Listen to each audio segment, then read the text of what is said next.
بالله من الشيطان الرجيم بسم الله الرحمن الرحيم الحمد لله رب العالمين الصلاة والسلام على أشرف الأنبياء والمرسلين وعلى آله وأصحابه أجمعين رب اشرح لي صدري ويسر لي أمري واحلل عقدة من لساني يفقهوا قولي أما بعد.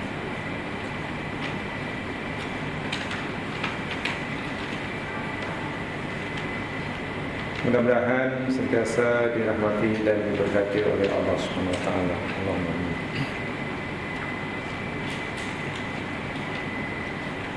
Insyaallah kita akan teruskan siri kajian kita berkaitan dengan ijaz at-tasri'i,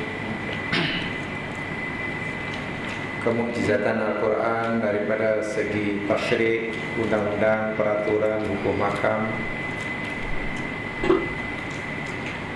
Satu di antara cirinya yakni at-tawazun, keseimbangan. Bila sebut at-tawazun maknanya ada dua perkara yang berlebih-lebihan, sama ada terlalu lebih atau terlalu kurang. Jadi tawazun yakni satu sikap keadaan yang berada di tengah-tengah daripada dua perkara yang ekstrim. Minggu lepas kita pelajari kaitan dengan at-tawazun fil infaq umpamanya. Satu di antara syariat agama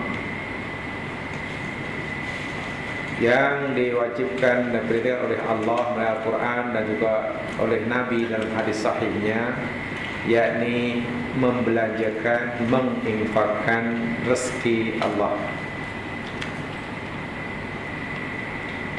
Tetapi sebagaimana dalam Islam ini kita tidak bebas ketika mencari rezeki, begitu juga kita tidak bebas ketika menggunakan rezeki. Masa kita mencari tak bebas, tak boleh sesuka hati, kerana ada peraturan-peraturan yang perlu dipatuhi. Ada yang boleh, ada yang tak boleh, ada yang halal, ada yang haram. Bila kita dah mendapatkannya, walaupun dengan cara halal sekalipun, bila tiba masa kita nak menginfakkan, nak membelanjakan, nak menggunakannya, memanfaatkannya, pun tidak bebas, tidak boleh sesuka hati. Inilah tawazun, inilah Islam. Jadi kita ini, memang hidup kita ini di bawah peraturan yang telah dibuat oleh Allah. Tidak boleh tabdil yang kita dah pelajari, dan tidak boleh al-bukhlu, al-qatar atau al-qatar. Tidak boleh tabdil, yakni al-infaq fima yasluhu fihi al-imsak. Tidak boleh mengeluarkan, membelanjakan dalam perkara-perkara yang sepatutnya kita tidak berbelanja, tidak menginfakkan. Atau kita juga tidak boleh al-qatar atau al-bukhlu, yakni al-imsak fima yasluhu fihil infaq. Yang lupa definisi yang mudah itu pun tidak boleh. Itu namanya al-bukhlu.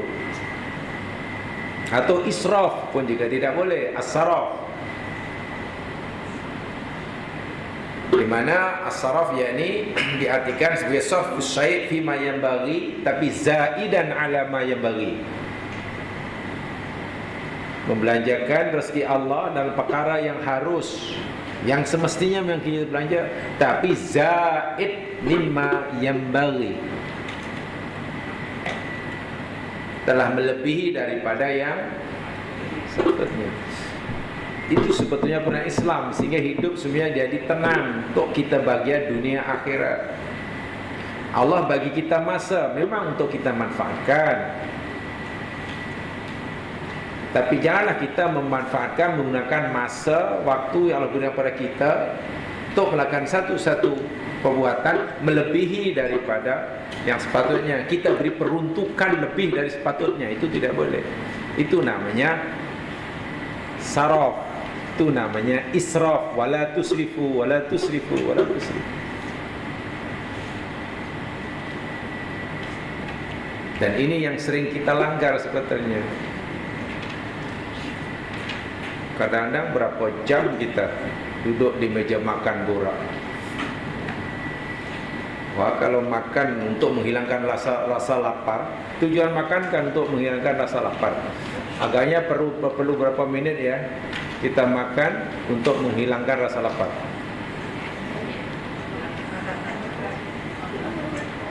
Perlu ke 2 jam setengah? Mau makan apa tuh 2 jam setengah? Tapi kadang-kadang, Masya Allah, kita peruntukkan masa untuk makan dan bukan yang lain, itu melebihi daripada yang sepatutnya. Maka itu namanya israf. Itu pun sebenarnya dalam agama dilarang. Yalah. Tapi itulah kerana kita mungkin dari awal-awal tidak mengambil berat dalam perkara israf ini, sehingga perbuatan israf yang hakikatnya dilarang karena sudah keluar daripada tawazun. Apalagi ramai orang pun buat juga, kita tidak merasa bersalah. Dan itu bahayanya, melakukan sesuatu perbuatan yang tak betul tapi tak merasa tak betul, karena sudah dilakukan berulang-ulang, apalagi semua orang pun buat. Ini bahayanya dalam agama. Jadi saya ulangi sekali sebagaimana saya katakan minggu lepas, jika kita merasa bersalah, katakanlah, kerana tidak melaksanakan perintah aqimus shalah, hendaklah kita juga merasa berdosa dan bersalah jika kita melanggar larangan Allah, wala tusrifu, gitulah, wala tubaddir tabdira, wala tabkhal. Sama salahnya, gitulah. Sama-sama kita melakukan kesalahan sebetulnya. Bila kita tidak mendirikan solat, sama kita salah. Sebagaimana bila kita tidak mematuhi peraturan Allah yang lain, contohnya israf, tabadur, sebab kita sudah tidak tawazun ya, di dalam agama. Sedangkan ini adalah sangat penting dalam Al-Quran. Yalah. Baik, sekarang sambungan daripada apa yang telah kita pelajari minggu lepas, ini masih ada kaitan. Jadi sekarang at-tawazun bainal ifrati wat tafriti fi mata'il hayatid dunya. At-tawazunu fil ifrati wat tafriti fi mata'il hayatid dunya. Satu lagi contoh tawazun, keseimbangan dalam syariat Islam, yakni tawazun antara ifrat dan tafrid. Saya tidak perlu mengulangi makna ifrat dan tafrid. Tawazun antara ifrat dan tafrid fi mata'il hayatid dunya, terhadap mata tu harta benda, material. Mata itu material, kehidupan dunia. Dalam memandang benda, rumah, makan, kendaraan, tanah, apalah namanya, mata yang Allah anugerahkan di dunia ini, yang ianya perkara yang amat kita perlukan. Makanan, minuman, pakaian, tempat tinggal, kendaraan, tanah, itu semua kan benda-benda yang kita perlukan. Emas, perak, kalau ikut Al-Quran di situ emas, perak, apa lagi? Mata, kalau Al-Quran Allah bagi contoh emas, perak, kuda, apa namanya ni, ladang, al-an'am, binatang ternakan. Dalika mata'ul hayati dunya. Itu semua adalah mata. harta benda. Islam mengajar kita dalam memandang, menilai, melihat mata dunia itu yakni dengan pandangan tawazun. Jangan tafrid, jangan tifrat dan ifrat. Ini berdosa. Dosa. Pertama, mata hayat dunia itu adalah anugerah Allah kepada hambanya untuk memenuhi keperluan kita. Jadi sesuatu yang amat penting. Baik, sebagai tambahan pengetahuan yang sekalian, ini mata. Pertama, mata ini dalam bahasa yang lain termasuk namanya ataun rububiyah. Bahasa yang lain. Ini pemberian Allah yang Allah berikan melalui sifatnya Rabb. Dan Allah berikan pada semua makhluknya tanpa kecuali. Jangankan yang mukmin, yang kafir pun dapat. Makanan, minuman, kesihatan, harta benda, kendaraan. Ini semua dapat ni. Mukmin dapat, kafir dapat, percaya dapat, tak percaya pun dapat. Oleh itu disebut sebagai atok rububiyah. Atok itu pemberian, rububiyah itu yakni pemberian Allah sebagai Rabb kita. Rabb. Karena ia atok rububiyah, ia merupakan rahmatun amatun. Ia sebagai rahmatun amatun. Rahmat Allah yang sifatnya apa amat? Umum. Karena semua dapat. Sebab ada rahmat Allah yang khasah, yang khusus. Ini yang umum. Bila umum tu mana semua dapat.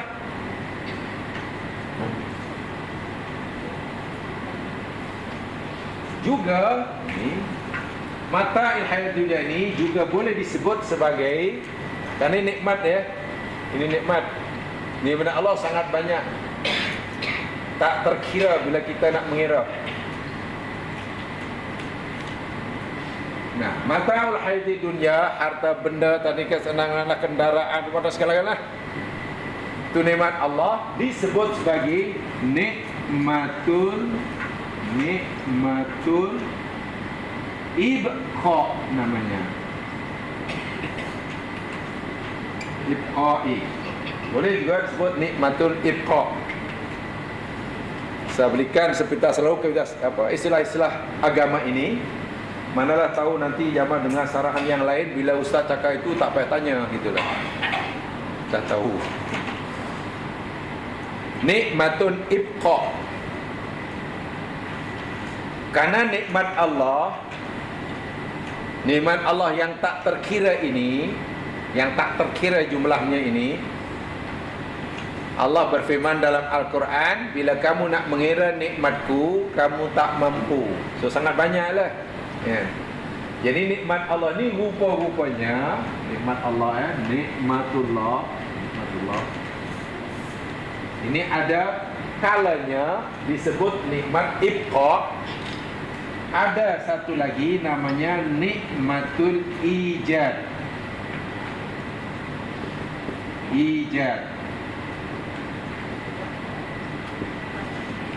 Ada dua. Nikmat ijad itu yakni nikmat penciptaan. Apa maknanya? Asalnya kita tidak ada, kemudian Allah ciptakan, Allah adakan, dan Allah tempatkan kita di dunia. Itu namanya nikmat ijad. Jadi diciptakannya kita, diadakannya kita, dihidupkan kita di dunia, itu nikmat terbesar Allah. Kehidupan ini, kewujudan kita di sini ini nikmat terbesar. Itu nikmat ijad. Asalnya tak ada, kemudian diadakan. Kenapa nikmat ijad ini nikmat yang terbesar? Ya, bahasa mudahnya begini. Karena dengan diciptakannya kita, diadakannya kita, diwujudkannya kita, dihidupkannya kita di dunia, Allah telah memberi peluang kepada kita untuk mendapatkan surganya kelak. Ya. Macam mana tu maksudnya? Maksudnya, ini saya ringkaskan bahasa saya tidak mau berpanjang-panjang. Karena begini, orang yang masuk surga kelak di akhirat, yang ada di surga di akhirat kelak itu, semua orang yang masuk surga di akhirat itu yakni mereka yang pernah hidup di dunia. Setuju? Orang yang masuk surga nanti hanya orang yang pernah hidup di dunia. Yang tak pernah hidup di dunia tak akan masuk surga. Betul? Ya iyalah, nama gimana? Sebab itu karena kita sedang dihidupkan, peluang masuk surga sangat besar. Karena dengan begitu, ya, kita diberi peluang untuk buat ini, buat itu, yang dengannya masuk. Itu nama nikmat ijad. Asalnya kita tidak ada, kemudian Allah adakan. Ijad itu daripada wa'au jariju wujud, diadakan. Selepas Allah ciptakan kita, Allah adakan. Allah tak biarkan begitu saja. Tak. Setelah Allah ciptakan kita dan dihidupkan kita, lahir, Allah tak biarkan. Sebenarnya Allah bagi nikmat ibqa namanya. Nikmat ibqa yakni nikmat yang dengan nikmat itu kita dapat memelihara, menjaga kehidupan kita. Lahir saja, Masya Allah, kita perlu makanan. Makanan yang paling sesuai untuk kita semasa bayi yakni ASI, ASI, air susu ibu. Saya yang laki pun kenal ASI, bukan ASL. Tahukah kita belum lahir dari rahim ibu kita, ASI itu Allah sudah sediakan. Sehingga lahir sudah ada. Teruslah. Nah, ASI ini, air susu ibu itu namanya nikmat ibqa. Inilah namanya mata. Bukan orang Islam, orang kafir pun dibagi. Bila kita sudah cukup 2 tahun, maka pencernaan kita sudah mampu menerima lebih daripada sekali susu. Perlu, ya boleh dah. Di situ ada burger. Di situ ada, macam-macam lah. Kan besar tengok. Karena tidak hanya perlukan air susu, sudah perlu yang lain-lain badan kita. Ya Allah sediakan situ ada jambu batu, pucuk paku, ikan parang, limbing besi. Apa lagi? Dahsyat lah. Ini dahsyat dengan ni. Limbing besi, pucuk paku, ikan pun parang. Dimakan tu. Bukan itu, bahkan makanan yang tak layak dimakan. Tai itik. Kan nama ada kuih tai itik kan? Tai itik. Minta maaf, ada kuih namanya telinga keling.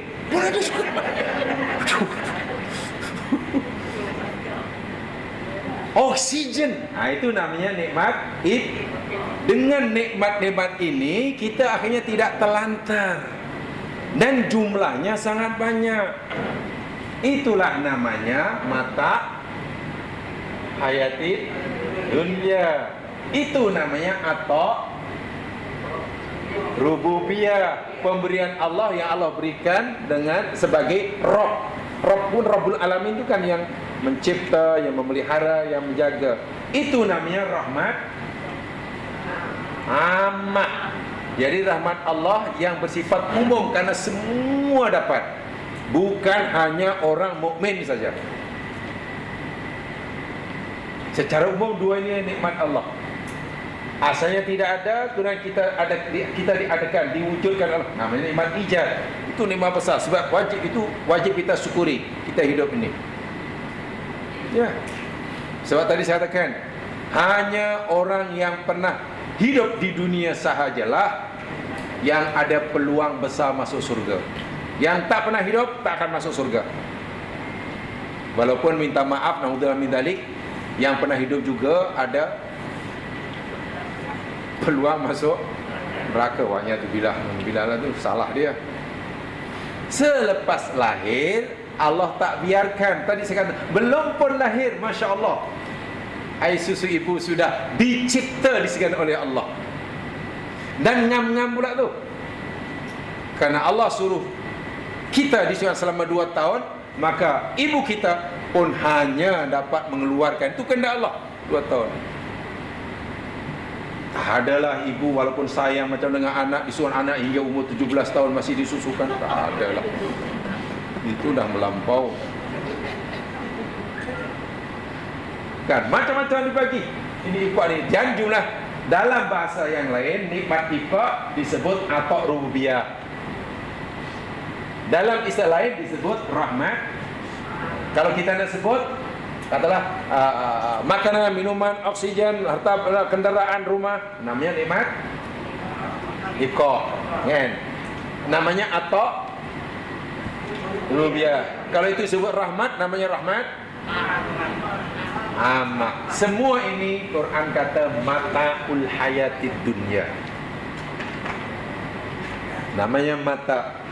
Nah, sekarang Islam mengajar kita tawazun dalam memandang mataul hayatid dunya ini, gitulah. Jangan ifrat, jangan tafrid memandangnya. Jangan kita melihat, memandang mataul hayatid dunya atau nikmat ifrat atau rububiyah ini tidak sebagaimana yang Al-Quran, yang Allah tetapkan. Agama Islam agama yang luar biasa.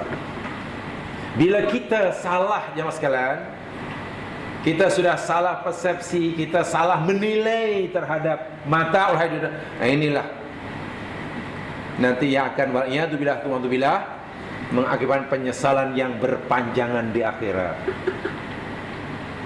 Punca, salah satu punca orang menderita di akhirat, dunia dan akhirat, yakni salah menilai nikmat ibqa, salah menilai atok rububiyah, salah menilai rahmat amah, salah menilai mata hayatid. Secara umum mataul hayati dunia itu, yakni kalau ikut Al-Quran lah, jangan melihat ayatnya untuk memudahkan pemahaman. Coba lihat ayatnya.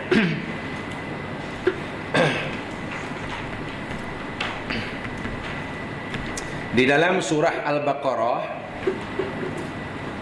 ayat 155, 155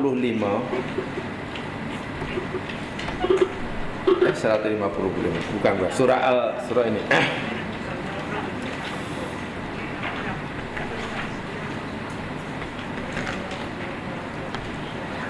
Ali Imran, Al-Baqarah pula.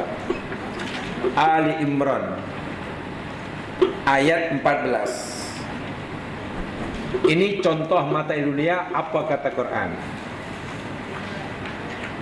Sebab kalau sebut apa itu mata dunia, apa itu mata Tuhan, nanti biar tahu jawabannya, ini jawabannya.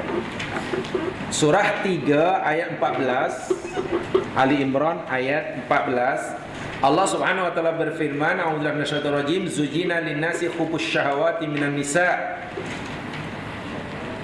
Telah dihias, dijadikan cantik bagi manusia itu hubbus syahawat, yakni suka akan keinginan, kemauan terhadap apa? Minan nisa, terhadap perempuan. Mana laki melihat perempuan mesti suka. Wal banin, anak laki, mana perempuan tengok lelaki. Jadi kita sebagai lelaki, kita sebagai perempuan, ditulis Allah sebagai lelaki, perempuan. Kemudian wal qanatir al muqantarah, simpanan-simpanan yang banyak bertimbun-timbun, minad dhahabi berupa emas, wal fiddati dan perak, wal khailil musawwamah, dan juga dia punya koleksi kuda yang musawwamah, yang terpilih. Kuda zaman dahulu kalau orang punya kuda, oh itu kaya raya lah tu. Kuda itu kan sebagai satu simbol, ya, image kekayaan seseorang dahulu hingga sekarang pun. Wal an'am, dan binatang-binatang ternakan. Tak cukup itu, wal hars, dan ladang. Nak beri ladang, beri kebun dalam negeri tak cukup tanah, punya ladang di luar negeri yang luasnya lebih besar daripada negaranya. Punya binatang ternak, kerajaan dah siapkan ada zoo, dia buat zoo sendiri. Allah kata semua itu pasangan hidup, anak pinak, simpanan harta yang banyak, emas dan perak, kenderaan, kuda, tanah dan macam-macam lah. Zalika mataul, ini dia. Itulah mataul hayati dunia. Itu semua adalah atak rububiyah. Semua dapat. Orang kafir ada pasangan hidup, orang kafir ada anak, orang kafir ada simpanan harta, orang kafir ada, orang Islam pun dapat. Karena Allah bagi. Atau nikmat ibqa. Nah, apa yang kita nak pelajari ini hari jamaah sekalian, Islam mengajar kita macam mana kita memandang, menilai benda-benda ini. Jangan terlalu ke kanan, jangan terlalu ke kiri. Jangan ifrat, jangan tafrid. Gitulah. Tawazun. Cara menilainya. Sebab realiti dia dalam sejarah manusia daripada dulu hingga sekarang, ramai manusia yang salah menilai mataul hayati dunia tidak sebagaimana syariat Islam. Ada yang melihat menilai mataul hayati dunia ini sebagaimana yang Allah firmankan surah Al-Baqarah ayat 96. Mari kita lihat ayatnya. Ya, ini hanya kesimpulan penting saja sekali. Lihat surah Al-Baqarah ayat 96.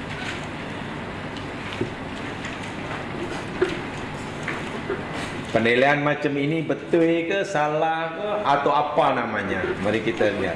Yang pasti ayat-ayat yang saya cantumkan ini contoh mereka yang gagal menilai mataul hayati dunia. Jangan sampai kita gagal seperti mereka. Jadi saya ulangi sekali, orang yang gagal dalam hidup bagi hamba Allah bukan hanya mereka yang tidak solat, bukan hanya mereka yang tak nak pergi haji walaupun mampu. Termasuk orang yang gagal dalam kehidupan dalam pandangan syariat Islam, yakni orang yang gagal dalam menilai mataul hayati dunia. So Islam ada formula sendiri, ada kaidah sendiri.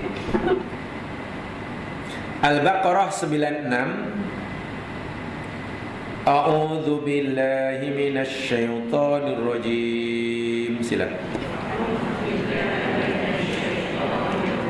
وَلَتَجِدَنَّهُمْ أَحْرَصَ النَّاسِ عَلَى حَيَاةٍ وَمِنَ الَّذِينَ أَشْرَكُوا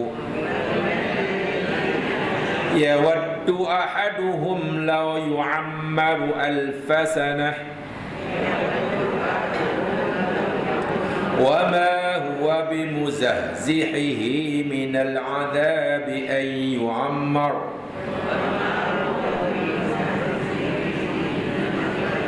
وَاللَّهُ بَصِيرٌ بِمَا يَعْمَلُونَ.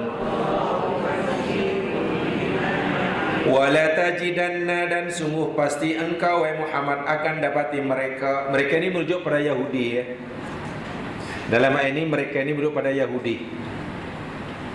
Dan sungguh pasti engkau wahai Muhammad akan dapati mereka orang Yahudi itu ahrasun nas, manusia yang paling tamak, haluba,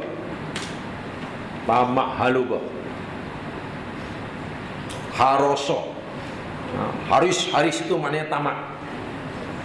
Ya, jangan salah paham. Dahulu pernah saya katakan ada katalah ini, bacanya macam mana ni? Bacanya Harisun. Haris. Kalau ini mana bacanya?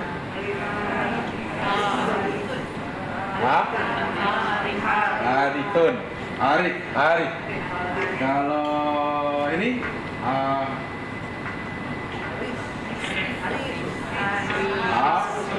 Haris. Ini Haris. Ini Harith. Ini Haris. Yang Haris maknanya tamak. Harith mana yang membajak tanah itulah. Orang nak tanam kan di bajak dulu. Di mana Harith. Kalau Haris, Pak Gad. Tahu Pak Gad? Pak Gad lah. Penjaga. Haris. Sungguh pasti engkau Muhammad akan dapati mereka Yahudi ini manusia yang paling tamak ala hayatin, atas kehidupan. Manusia yang paling tamak terhadap kehidupan dunia, kepada mata dunia adalah Yahudi. Itu dalam fikiran Yahudi semua itu dinilai dengan benda. Hubungan keluarga boleh hancur, rebut harta benda. Siapa yang mengajar kalau bukan Yahudi? Anak mendekap pada mak bapak, anak sanggup saman orang tua di mahkamah gara-gara harta. Itu Yahudi. Bagi dia harta itu segala-galanya. Tamak, setamak-tamaknya. Jadi melihat mataul hayatud dunya itu segala-galanya. Kedua, wa minal ladina asyraku, daripada orang musyrik. Itu nomor 2 yang paling tamak. Begitu tamaknya mereka pada mata, karena menilai mata itu adalah dia itu. So nilai manusia itu terletak pada mata, pada apa yang dimiliki. Itu Yahudi. Kan mereka mengajarkan fahaman materialisme, kebendaan. Ya. Orang akan dianggap orang akan dinilai oleh orang lain kalau ada apa-apanya. Kalau tak ada apa-apanya, jadi nilai orang itu pada apa yang dimiliki. Jadi nilainya letak pada kasutnya, pada sini. Sebab itu kalau dah hilang segalanya, hilang. Yawaddu ahaduhum law yu'ammaru alfasanah. Suka salah seorang daripada mereka jikalau mereka dipanjangkan umurnya 1000 tahun. Kalau boleh umurnya panjang sehingga boleh memang joli selama 1000 tahun. Mereka lupa wa ma huwa bimuzakhzihi minal adab ayu ammar. Sedangkan ianya, maknanya dipanjangkan umur hingga 1000 tahun itu tidak dapat menjauhkannya daripada siksa azab. Azab ni azab mana ni? Dunia atau akhirat ni? Azab di sini maknanya azab dunia atau akhirat? Dunia. Ini cerita dunia. Adab di sini. Inilah hakikatnya sekalian. Allah beritahu pada kita, semakin bertambah usia, sebenarnya bukan semakin bahagia, tapi semakin tersiksa. Nak jalan susah, apalagi panjat tangga. Tidur baring susah, menelentang susah, makan susah, tak makan susah. Ya, itu dah memang begitulah fitrah, penciptaan kita. Kan lain kan orang yang umurnya 30 tahun, 15 tahun, 80 tahun, 150 tahun, mana boleh sama. Dia minta 1000 tahun. Wah, baru umur 101 tahun bodah. Susah. Itu maksudnya dia lupa dipanjangkan usia seseorang itu, ma huwa bimuzahzihi, tidak akan menjauhkannya daripada siksa. Maknanya bertambah usia, makin panjang usia, so makin susah. Itu dah memang begitulah sunnatullah. Tapi mereka tak kalau boleh panjang. Sebab itu ketika meraihkan hari jadi yang ke-110 pun doanya panjang umurnya. Wah, tahun depan 103. 103 mana dia kena tiup lilin 103. Habis nafas dia. Hembus 103 petang lilin. Sedangkan nafas tinggal Isnin dan Khamis.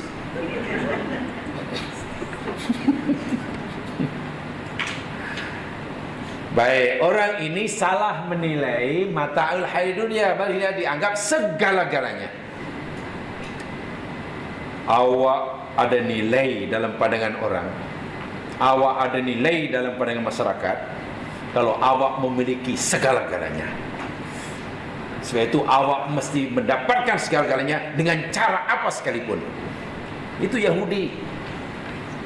Baik, memandang mata dunia seperti ini, pandangan apa nih? Ifrat atau tafrid? Memandang mata dunia seperti inilah, bahawa dunia segala kita mesti dapat dengan cara apa sekalipun. Sebab itu mereka tak kira halal ke haram, yang penting dapat, janji dapat. Ini mana memandang, melihat mata itu dengan pandangan ifrat atau dengan pandangan tafrid? Ifrat. Itu dilarang nyamaskan oleh agama. Segala-galanya. Dunia ada segala. Dan tengok sajalah gaya hidup orang sekarang di mana-mana. Wa'iyadzubillah, kadang menakutkan, menjangkiti cara berfikir anak-anak muda yang nanti akan dewasa. Yang sekarang apa dipanggil budaya, apa dipanggil itu? Hedonisme. Kan? Budaya hedonisme. Itu bahayanya luar biasa itu dari segi mengancam agama kita. Itu datangnya daripada Yahudi. Tidak boleh melihat dunia seperti itu. Tapi juga kita tidak benarkan oleh Allah Subhanahu wa taala. Contoh ayat yang kedua, lihat surah Al-Maidah ayat 8.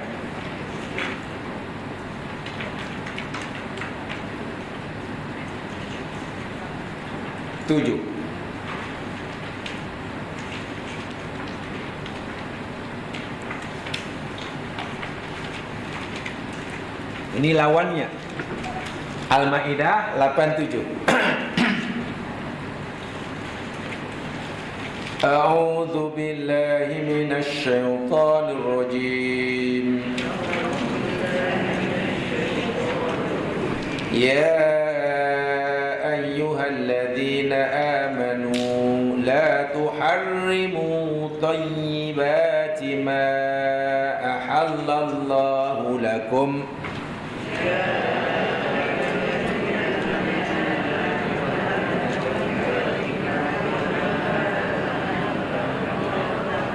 ولا تعتدوا إن الله لا يحب المعتدين.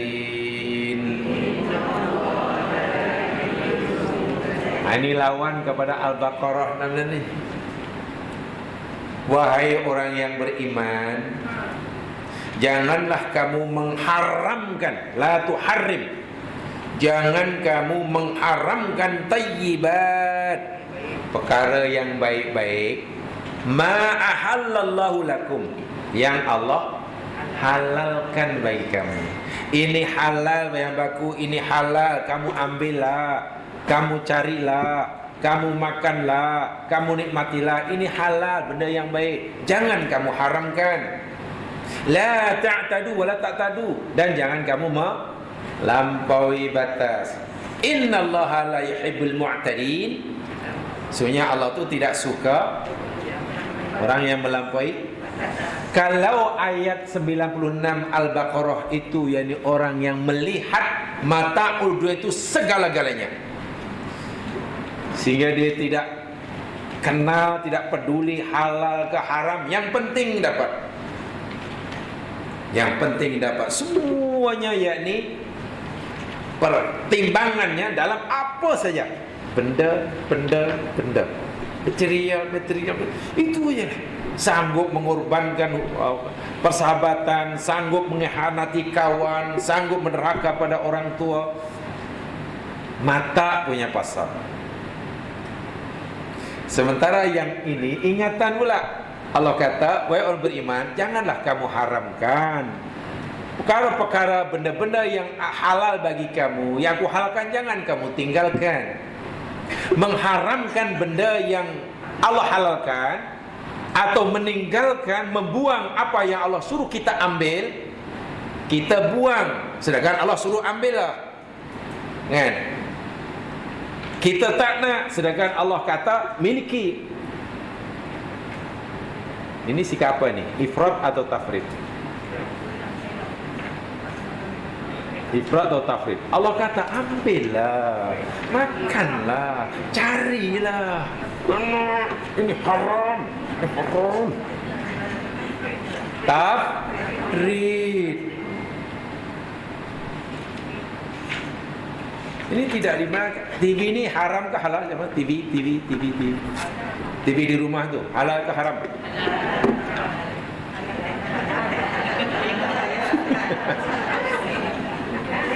TV di rumah tu lah yang boleh kita boleh tengok berita, boleh tengok apa hiburan, boleh ni yang dipancarkan dari stesen-stesen yang ada seluruh dunia. Apalagi kalau pakai parabola, dapat macam-macam. Halal ke haram TV-nya tu? TV kotak besi tu. Itu sebenarnya tidak punya hukum tu. Halal pun tidak, haram pun tidak. Ya, itulah hukum asal yang halal. Ya. Jadi jangan diharamkan yang lalu tak nak TV. Tak nak itu haram. Yang haram bukan kotak besi itu, bukan. Kan? Jangan tu tengok. Ya tak kira lah stesen apa yang macam ke rumah kita. TV 1 ke 2 ke TV 3 ke Astro ke. Ya, bergantunglah tangan kita nak tekan remote yang mana. Sebab ada yang boleh, ada yang tak boleh kita tonton kan. Itu yang dirangkai oleh Astro kata. Dahulu pernah saya nyatakan, belajar astronomi itu disuruh, belajar astrologi itu dilarang, haram. Tapi gunakan astro pilih-pilih. Kalau astro saja pilih-pilih. Kan ada dahulu ada gerakan jangan dia dua TV tak nak, meja kursi tak nak, apa lagi? Cawan tak nak, apa lagi? Kapet tak nak. Sebab itu semua haram. Itu mata tu haram. Bahkan mengharamkan benda-benda yang Allah halalkan, termasuk makanan. Ya mas sekalian, bila kita mengharamkan benda yang Allah halalkan, itu hukumnya syirik. Tapi kalau kita tak nak makan karena faktor alasan kesihatan, tak apa, jangan haramkan. Kenapa awak tak suka makan ini? Adakah ini haram menurut awak? Oh taklah, benda itu halal, tapi bagi saya, untuk saya lah, tak sesuai, sebab itu saya tak makan. Jangan haramkan benda yang Allah halalkan. Nabi pernah mengharamkan minum madu hanya karena hendak mengambil hati istrinya. Allah tegur, dan Nabi membatalkan nazarnya, sumpahnya. Perbuatan mengharamkan benda yang Allah halalkan, jadi menilai mata itu benda yang tinggal. Itu nama tafrid. Dan dalam agama Islam itu termasuk jatuh syirik. Kenapa syirik? Ini kaidahnya. Kaidahnya begini.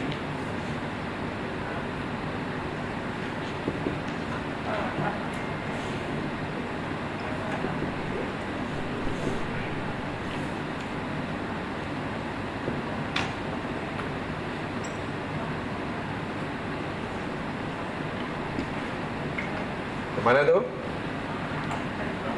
Macam mana bacanya? Ini kaidahnya.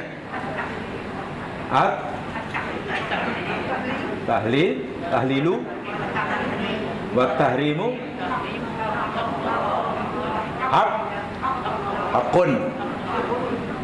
hakun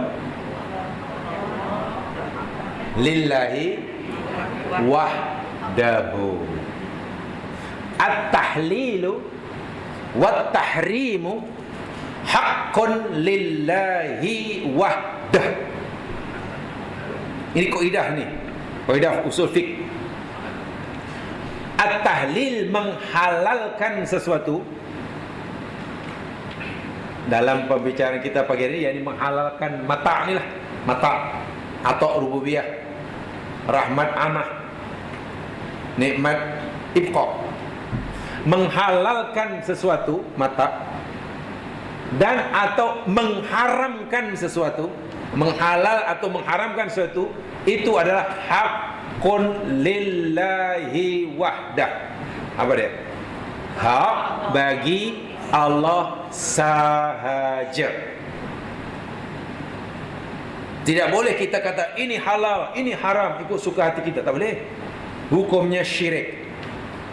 Kenapa? Karena yang berhak menghukum benda ini halal, benda ini haram, Allah sahaja. Itu orang yang menghalalkan apa yang Allah haramkan atau mengharamkan apa yang Allah halalkan, itu bukan dosa kecil, itu syirik. Dari segi akidah jatuh syirik. Dan itu perbuatan tafrid. Sebab itu orang Islam diingatkan oleh Allah, wahai orang mukmin, janganlah kamu haramkan benda-benda yang aku halalkan ini. Halal makanlah kalau halal. Hanya kalau kita tak suka, tak sesuai dengan kesehatan, ya tak payah makan. Tapi jangan diharamkan hanya kerana tak suka, hanya kerana tidak suka, gitu ya. Sebab itulah dahulu sahabat, hati-hati sekali, ada seorang sahabat bawa daging dop. Dop itu yakni ya semacam biawak yang hidup di padang pasir. Dan itu makanan dia, karena itulah mereka mendapat bekalan daging. Masak lalu dihidangkan kepada Rasulullah SAW. Dan Nabi tanya, apa ini? Dia beritahu, ya ini daging dop ya Rasulullah. Lalu Nabi tak makan. Nabi tak nak makan. Sahabat yang menghidangkan itu rasa bersalah.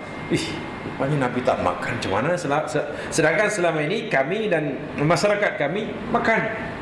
Lalu sahabat bertanya Rasul, aharamun hadha ya Rasulullah? Ya Rasulullah, engkau tak nak makan ni haram ke? Sebab kalau haram, macam mana selama ini kami makan? Mana selepas itu tak boleh makan?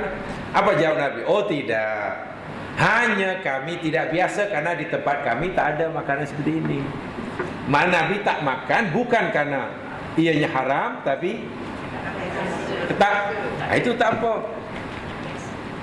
Dan ini hendaklah dijadikan panduan dalam menjalankan agama Islam.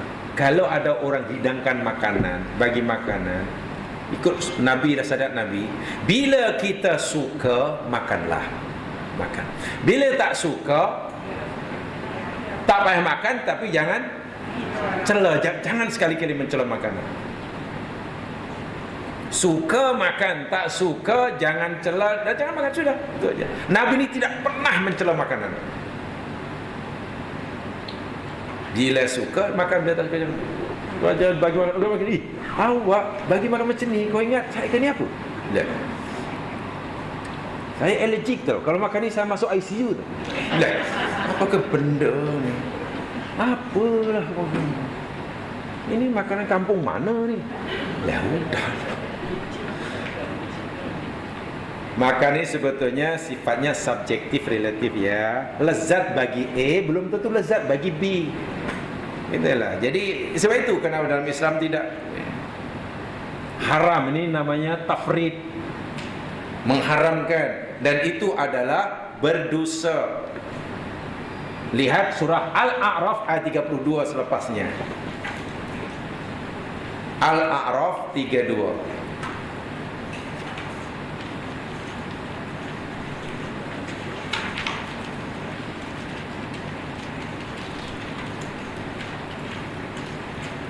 A'udzu billahi minasyaitonir rajim. Qul man harrama zinatallah, katakan wahai Muhammad, Man siapakah yang berani harrama mengharamkan zinatallah, perhiasan Allah, allati akhraja li ibadih, yang Allah telah keluarkan bagi hambanya, wattayyibati minar rizq, dan siapa yang berani mengharamkan perkara yang baik daripada rezeki Allah.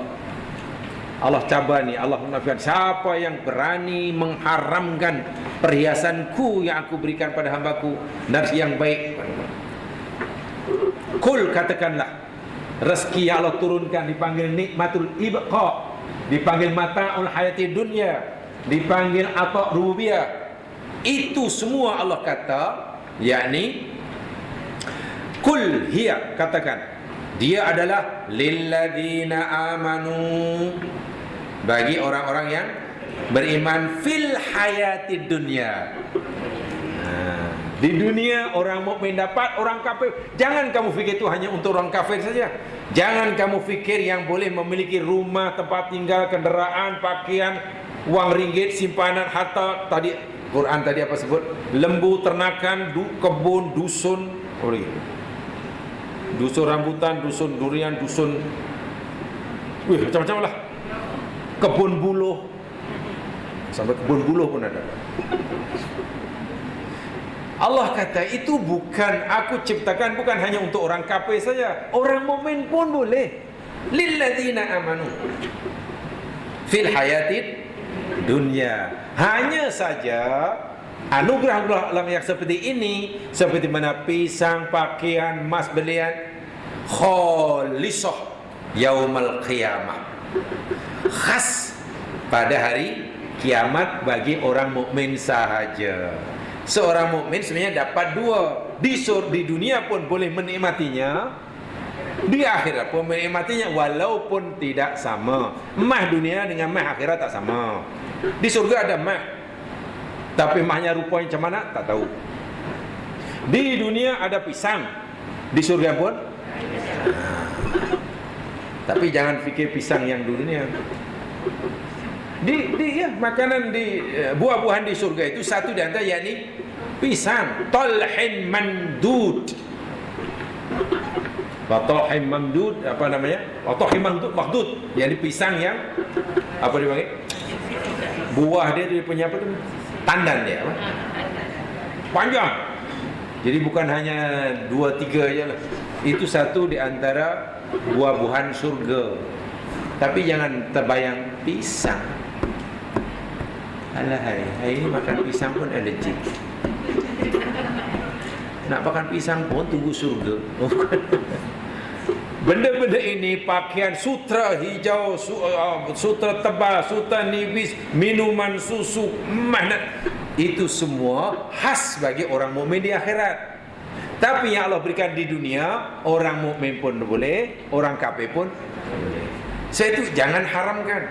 Allah kata siapa yang berani mengharamkan? Tadi wanita kan halal namanya. Dia itu orang Kristian itu tidak tawazun. Konon bila sudah bergelar apa tu? Nan kan? Nan yang perempuan ke laki nan. Yang laki? Bum. Oh, saya ingat bum.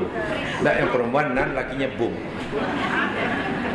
Kan roti nan, roti bum. Tak nak kahwin, kasar, oh tak boleh. Macam mana lah? Yang ini hidup apa dulu? Dalam Islam la ruhbaniyata fil Islam. Tidak ada ruhban. Macam hidup gaya apa tu? Gaya rahib, gaya sami, itu tidak ada dalam. Gunakan, Allah kata sila gunakan sila. Tapi dalam penggunaannya, dalam infak, kembali pada minggu lepas, jangan tabdir, jangan israf, tapi juga jangan kotor. Karena ini halal, jangan kamu haramkan. Jadi Islam itu tengah-tengah. Tidak sebagaimana Yahudi tadi, tidak sebagaimana orang kafir. Bahkan orang kafir melihat dunia, menilai mata khali dunia ini, Quran kata, ya, yakni sebagai apa tu? Apa namanya? Mereka makan seperti mana makan binatang. Walladzina kafaru, dan orang kafir itu yatamatta'un. Apa yang yatamatta'un? Mereka bersenang-senang. Mana menggunakan mata dunia untuk bersenang-senang, wa yakulun. Dan mereka makan. Semuanya hanya untuk bersenang-senang, kama ta'kulul an'am. Macam kenakan makan. Jadi yang untuk bersenang-senang kan.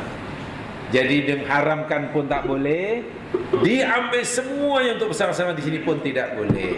Tawazun bainal israf wa tafrid. Ini adalah Islam sebagai cara hidup. Jadi bukan saja ya. Islam as way of life ini bukan hanya di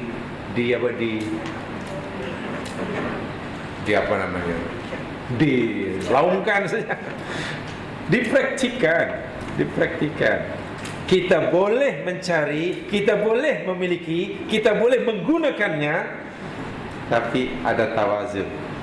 Jadi jangan salah kita menilai mata Allah di dunia. Tak boleh kita menilainya sebagaimana orang Yahudi, orang-orang kafir yang melihat mata segala-galanya. Tapi juga kita tidak boleh menilai bagaimana seperti rahib Yahudi, ruhban Nasrani, sami Buddha, dan sami Hindu. Islam itu tengah, tawazun. Inilah gaya hidup Muslim dan inilah syariat Islam sebelum bahkan ke dalam berekonomi pun kan diatur ya. Biasanya kita ini, jemaah sekalian, biasanya kempen jimat cermat ini bila? Kempen berjimat cermat itu biasanya bila dilancarkan oleh negara biasanya? Semasa apa? Semasa krisis ekonomi kan? Kalau ekonomi sudah mulai meningkat, oleh kerana ekonomi sudah ada menakan tanda-tanda kemajuan dan mulai meningkat, jadi bolehlah tuan-tuan berbelanja lebih. Tapi kerana ekonomi sedang meleset, maka dimintalah rakyat semua berbelanja dengan tak tahulah ini kempen apa, saya pun tak tahu. Itu kena belajar baca surah Yusuf. Cara hidup yang paling sesuai dalam berekonomi, belajar surah Yusuf. Nanti di sana kita akan dapat gambaran macam mana gaya hidup yang Islami. Masa susah macam mana, masa senang macam mana, masa income lebih, bagaimana kita menggunakannya. Nanti bila income sudah, itu dalam surah Yusuf itu. Jadi baca surah Yusuf bukan niatnya bukan supaya nanti cucunya macam Nabi Yusuf. Ini baca Yusuf supaya nanti dapat cucu yang handsome. Jadi boleh jadi handsome. Mudah-mudahan mendapatkan manfaat daripada penjelasan yang seperti ini, yang berdoa lakukan ini. Subhanakallahumma bihamdika asyhadu an la ilaha illa anta astaghfiruka wa atubu ilaik. A'udzu billahi minasyaitonir rajim. Wal 'ashr innal insana lafi khusr illa alladziina aamanu wa 'amilus shalihaat wa tawassaw bil haqq wa tawassaw. Assalamualaikum warahmatullahi wabarakatuh.